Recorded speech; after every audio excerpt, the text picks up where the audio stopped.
Istri korban reruntuhan sisa material bangunan Masjid Suhada Mamuju histeris. Sebanyak 4 orang jadi korban tertimpa sisa bangunan Masjid Raya Suhada yang berada di kota Mamuju, Sulawesi Barat.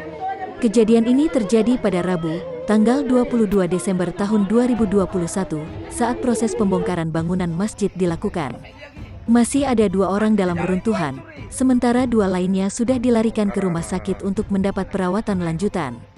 Informasi dihimpun, ada korban yang meninggal dunia dalam kejadian ini.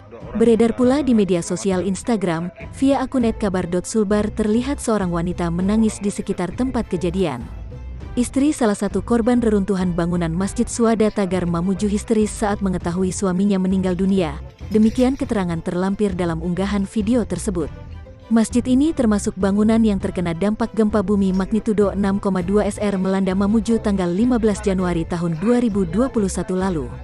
Letaknya tepat di pusat kota Mamuju, Jalan Apetarani, Kelurahan Binanga, Kecamatan Mamuju, Kabupaten Mamuju, Sulbar. Sengaja dibongkar karena akan dibangun ulang, mengingat banyak konstruksinya sudah rusak akibat gempa.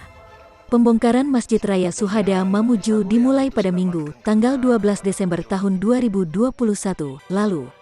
Informasi dari Kepala Dinas Pekerjaan Umum dan Penataan Ruang, PUPR, Sulbar, M. Aksan Muin beberapa waktu lalu mengatakan, pengerjaan Masjid Raya Suhada Mamuju ditangani langsung Kementerian PU dan Perumahan Rakyat.